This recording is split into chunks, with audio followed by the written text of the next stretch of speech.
Hi everyone, let's crack UPSC CSE Hindi में आपका स्वागत है। हम बात करने जा रहे हैं हमारी पंचवर्षीय योजनाओं में। जैसे कि पिछले वीडियोस में मैंने अभी तक 4 पंचवर्षीय योजनाओं के बारे में विस्तार पूर्वक जो भी महत्वपूर्ण बातें वो आपके सामने रखी हैं। इसी श्रृंखला में अब हम अगली पंचवर्षीय योजना, 5वीं पंचवर्षीय योजना के बारे में चर्चा करेंगे।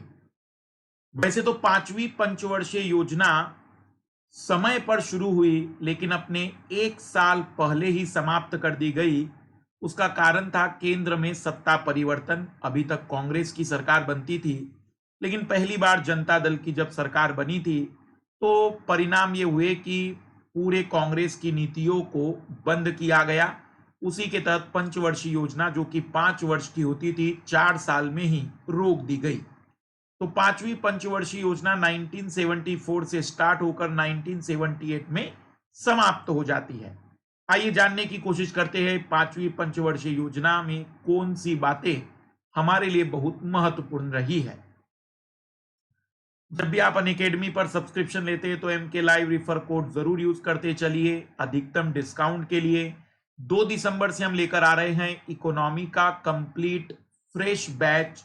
2 दिसंबर से स्टार्ट होगा। अनअकैडमी अब आपके लिए 3 साल का सब्सक्रिप्शन प्लान भी लेकर आया है। साथ ही साथ आइकॉनिक सब्सक्रिप्शन और ऑप्शनल सब्सक्रिप्शन भी आपके पास एक बेहतरीन विकल्प है। कोई भी सब्सक्रिप्शन जब आप अनअकैडमी पर लेते हैं, जीएस का, ऑप्शनल का, यूपीएससी का, एसएससी का, अदर एग्जाम का, आप MK लाइव रिफर कोड जरूर यूज करिए।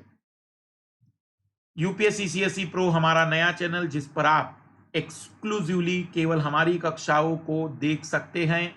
इंडियन इकोनॉमी 2 दिसंबर से आपके सामने आएगी। 5वीं पंचवर्षीय योजना 1974 से 1978। इसका जो मूल लक्ष्य था, इस योजना का जो मूल उद्देश्य था, वो था गरीबी उन्मूलन और आत्मनिर्भरता। वैसे आत्मनिर्भरता पर बहुत लंबे समय से काम चल रहा था, लेकिन जैसे कि चौथी पंचवर्षीय योजना में गरीबी हटाओ का नारा दिया गया था, तो 5वीं पंचवर्षीय योजना में जब सरकार सत्ता में आई तो उन्होंने गरीबी उन्मूलन पर पूरी तरह से काम शुरू किया और गरीबी उन्मूलन इस योजना का लक्ष्य रखा। इसका जो मॉडल है उसे डीपी धर मॉडल कहते हैं, क्योंकि डीपी धर के द्वारा इस योजना के सारे आयामों का निर्माण किया गया था। इस समय योजना आयोग के जो अध्यक्ष हो तो प्रधानमंत्री रहेगी तो इंदिरा गांधी थी, लेकिन उपाध्यक्ष के रूप में पीएन हक्सर साहब थे जो उपाध्यक्ष थे। उद्देश्य गरीबी उन्मूलन, रोजगार का सृजन, न्याय, कृषि उत्पादन और रक्षा क्षेत्र, क्योंकि लगातार भारत को युद्धों का सामना करना पड़ रहा था। यहां पर जो सबसे अच्छी बात है कि अनुमानित लक्ष्य था जीडीपी की ग्रोथ रेट, मतलब हम अपने देश की कमाई, हमारे देश की जो इनकम है उसे 4.4% वार्षिक रूप से बढ़ाने का लक्ष्य लेकर आए थे। लेकिन लक्ष्य अनुमानित लक्ष्य से भी ज्यादा प्राप्त हुआ, 4.8%। जीडीपी में जो ग्रोथ रेट मिली, जो वृद्धि दर मिली, वो 4.8% रही, इसलिए ये सफल योजना मानी जाती है। इस योजना में 20 सूत्री कार्यक्रम की शुरुआत, 20 सूत्री कार्यक्रम प्रारंभ किया गया। इस समय जो हरित क्रांति हुई थी, श्वेत क्रांति हुई थी, इनके कारण यह योजना सफलता के अपने उन आयामों को प्राप्त कर पाई जो इसके पहले कोई योजना प्राप्त नहीं कर पाई थी। 20 सूत्री कार्यक्रम शुरू किया गया था सरकार के द्वारा 1975 में, न्यूनतम आवश्यकता कार्यक्रम, ताकि गरीबी को दूर करने के लिए इस तरीके की योजनाओं को लाया गया था। भारतीय राष्ट्रीय राजमार्ग प्रणाली, नेशनल हाईवे जैसा सिस्टम स्टार्ट किया गया, तो नेशनल हाईवे सिस्टम स्टार्ट किए गए। चौथी पंचवर्षीय योजना का उद्देश्य स्थायित्व के साथ विकास था, जिसे 5वीं पंचवर्षीय योजना में 20 सूत्री कार्यक्रम के माध्यम से पूरा करने का प्रयत्न किया गया। तो जो बातें चौथी पंचवर्षीय योजना में लाई गई थी, 5वीं पंचवर्षीय योजना में उन्हीं बातों को पूरा करने का सफल प्रयास किया गया। 20 सूत्री कार्यक्रम, याद रखिएगा, 20 सूत्री कार्यक्रम 5वीं पंचवर्षीय योजना का सबसे बड़ा मूलभूत कार्यक्रम था। 5वीं पंचवर्षीय योजना कठोर आपातकाल के कारण और कमजोर कार्यान्वयन से ग्रस्त रही, पर इसके बावजूद ये अपने निर्धारित विकास दर लक्ष्य को, जो विकास की दर हम चाह रहे थे, जो जीडीपी की ग्रोथ रेट हम चाह रहे थे, वो प्राप्त कर पाया।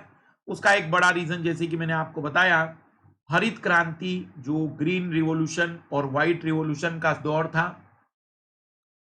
इस योजना की अवधि के दौरान केंद्र में सत्ता का परिवर्तन हुआ और मोरारजी देसाई की अध्यक्षता में, मोरारजी देसाई प्रधानमंत्री बने, उनके प्रधानमंत्री के पद पर रहते हुए एक नई सरकार बनी और 1978 में सरकार ने इस योजना को रोक दिया। और जब तक ये सरकार रही तब तक उन्होंने वार्षिक योजनाएं लाई।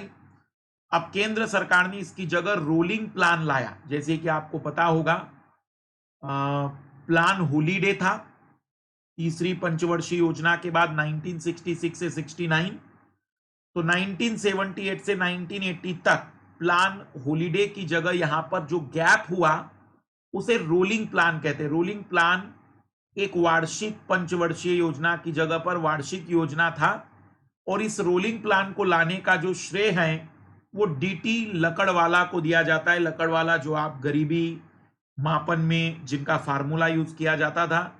तो रोलिंग प्लान का जो टाइम है वो 1978 से 1980 रहा।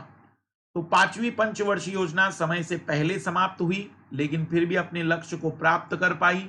इसके बाद फिर रोलिंग प्लान आए।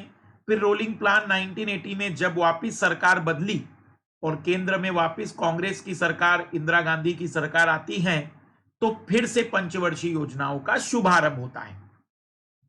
तो पंचवर्षीय योजनाएं इसके पहले भी रोकी गई थी, फिर रोकी जा रही हैं, वर्तमान में भी रोकी गई हैं।